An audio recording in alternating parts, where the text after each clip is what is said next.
आज मैं आपको बीए पार्ट द्वितीय वर्ष विषय इतिहास के अंतर्गत प्रश्न पत्र द्वितीय राजस्थान के इतिहास के सर्वेक्षण के अंतर्गत पृथ्वीराज तृतीय या चौहान के बारे में बताने जा रहा हूँ। पृथ्वीराज चौहान हमारे राजस्थान के इतिहास में एक प्रतापी और वीर योद्धा और पराक्रमी शासक रहे हैं। पृथ्वीराज चौहान या पृथ्वीराज तृतीय के प्रारंभिक जीवन के बारे में जो जानकारी प्राप्त होती है उसके अंतर्गत पृथ्वीराज तृतीय अपने पिता सोमेश्वर की मृत्यु के बाद 1177 ईस्वी में गद्दी पर बैठा। चौहान शासकों में पृथ्वीराज तृतीय सबसे अधिक प्रतापी, शक्तिशाली और योग्य सम्राट हुआ। पृथ्वीराज तृतीय के शासनकाल के बारे में जो हमको जानकारी प्राप्त होती है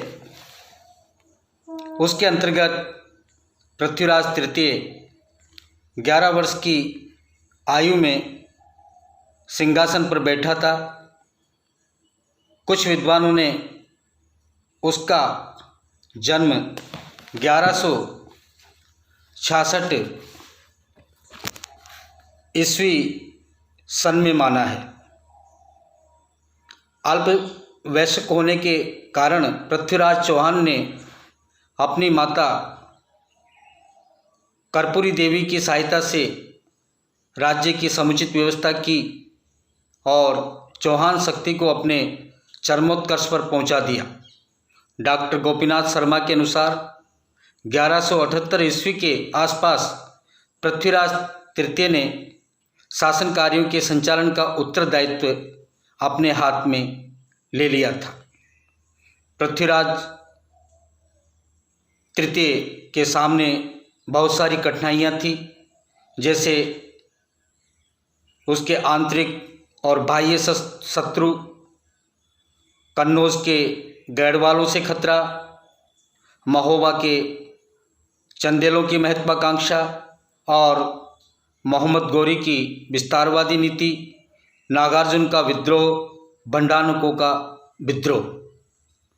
अब पृथ्वीराज चौहान ने अपनी प्रतिभा और युद्ध कुशलता और कूटनीति के द्वारा इन क्षेत्रों पर, इन कठिनाइयों पर अपनी विजय प्राप्त की और इनकी जो विजय थी पृथ्वीराज चौहान तृतीय की, उनकी विजयों को हम इतिहास में दो हिस्सों में बांटकर देखते हैं। पहली विजय है प्रारंभिक विजय और दूसरी विजय है दिग्विजय की विजय। प्रारंभिक विजय में नागार्जुनों का दमन। नागार्जुन विग्रहराज चतुर्थ का छोटा पुत्र था। वह एक महत्वाकांक्षी व्यक्ति था तथा चौहानों की गद्दी पर बैठना चाहता था। उसने कुछ असंतुष्ट सरदारों से मिलकर पृथ्वीराज चौहान के विरुद्ध विद्रोह कर दिया और गुड़गांव पर अधिकार कर लिया। इस पर पृथ्वीराज चौहान ने अपने मुख्यमंत्री कदम्बवास के नेतृत्व में एक विशाल सेना नागार्जुन के दमन के लिए भेजी। चौहान सेना ने गुड़गांव के दुर्ग को चारों ओर से घेर लिया। नागार्जुन किसी प्रकार बचकर भाग गया, परंतु उसके परिवार के अनेक सदस्य बंदी बना लिए गए। नागार्जुन के अनेक सैनिकों तथा कर्मचारियों को बंदी बनाकर अजमेर लाया गया तथा वहां उन्हें मौत के घाट उतार दिया गया। उनके कटे हुए सिर दुर्ग के फाटकों पर लटका दिए गए। इस प्रकार नागार्जुन के विद्रोह का कठोरतापूर्वक दमन कर दिया गया। दूसरा है भंडानकों का दमन। पृथ्वीराज चौहान की अल्पवयस्कता को देखकर भंडानकों ने भी विद्रोह कर दिया। डॉक्टर गोपीनाथ शर्मा के अनुसार भंडानक जाति सतलज की तरफ से आकर गुड़गांव तथा हिसार के आसपास बस गई थी। डॉक्टर सत्यप्रकाश के अनुसार भंडानक लोग रिवाड़ी तहसील के आसपास के रहने वाले थे। भंडानकों के विद्रोह के कारण चौहान राज्य की उत्तरी सीमा असुरक्षित हो गई थी। 1182 ईस्वी में पृथ्वीराज चौहान ने भंडानकों पर आक्रमण किया, जिसमें भंडानकों की पूर्ण रूप से पराजय हुई। भंडानकों की बस्तियों को उजाड़ दिया गया तथा सैकड़ों विद्रोहियों को मौत के घाट उतार दिया गया। पृथ्वीराज की शक्ति के भय से अनेक विद्रोही उत्तर की ओर भाग गए तथा शेष ने आत्मसमर्पण कर दिया। इसके पश्चात भंडानकों का कोई भी कठोर या इस प्रकार की दुर्भावना जैसा व्यवहार या विद्रोह पृथ्वीराज चौहान के शासनकाल में नहीं हुआ। अब आती है पृथ्वीराज तृतीय की दिग्विजय की नीति। पहला है चंदेलों पर विजय। 1182 ईस्वी में पृथ्वीराज तृतीय ने चंदेलों पर आक्रमण कर दिया। यहाँ के शासक परमार्दी राजा के आग्रह पर आला तथा उदल मातृभूमि की रक्षा के लिए पुनः महोबा अपनी सेना सहित आए, परंतु अंतिम विजय पृथ्वीराज तृतीय को प्राप्त हुई। आला व उदल युद्ध में वीर गति को प्राप्त हुए। पृथ्वीराज ने चंदेल राज्य के कुछ सीमांत गांवों को अपने राज्य में मिला लिया, परंतु कुछ समय बाद चंदेलों ने अपने खोए हुए क्षेत्र पुनः प्राप्त कर लिए। ये विजय पृथ्वीराज चौहान के लिए आर्थिक दृष्टि से महंगी पड़ी और साथ ही साथ चंदेल उसके शत्रु बन गए। दूसरी विजय आती है चालुक्यों पर विजय। चालुक्य चौहान के मध्य संघर्ष का जो मुख्य कारण था वह दोनों राजवंशों की विस्तारवादी नीति थी। चालुक्यों का राज्य नाडोल तथा आबू पर्वत तक फैला हुआ था। दूसरी ओर पृथ्वीराज चौहान के राज्य की सीमाएं नाडोल तथा आबू तक जा पहुंची थी।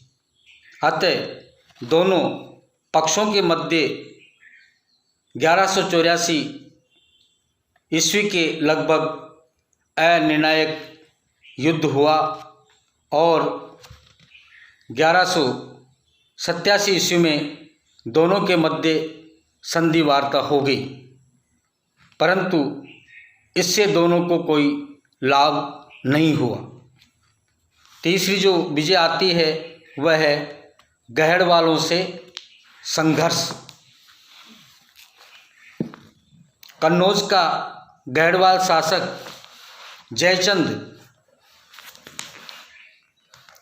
एक पराक्रमी एवं महत्वाकांक्षी सम्राट था।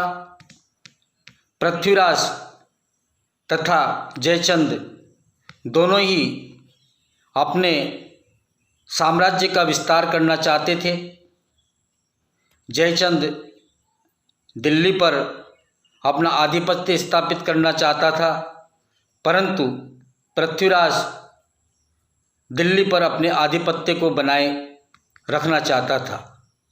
पृथ्वीराज की प्रारंभिक सफलताओं से जयचंद में ईर्ष्या उत्पन्न हुई और वह पृथ्वीराज की बढ़ती हुई शक्ति पर अंकुश लगाना चाहता था। इसके अतिरिक्त पृथ्वीराज तृतीय ने जयचंद की पुत्री संयोगिता का अपहरण कर लिया और उससे विवाह कर लिया।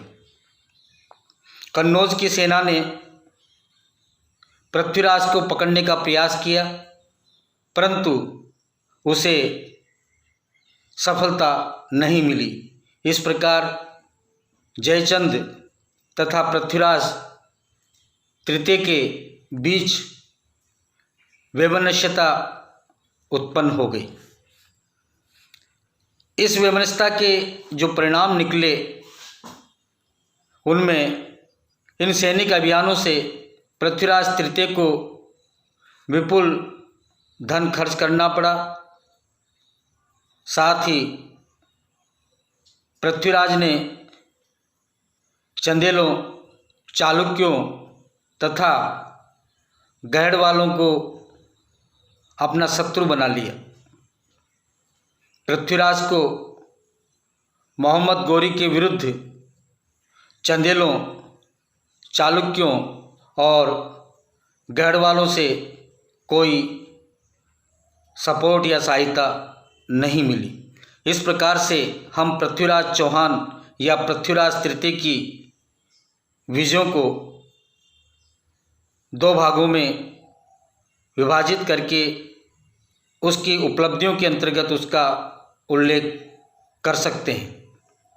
इन विजय और उपलब्धि के पश्चात अब पृथ्वीराज चौहान का जो अगला चरण प्रारंभ होगा वो मोहम्मद गौरी के साथ उसके संघर्ष को लेकर, विशेषकर तराइन के प्रथम युद्ध और तराइन के द्वितीय युद्ध के बारे में आपको जानकारी दी जाएगी। आज संक्षिप्त रूप से पृथ्वीराज की इन प्रारंभिक और दिग्विजय नीतियों की जानकारी मैंने आपको इस वीडियो के माध्यम से उपलब्ध कराई है। धन्यवाद।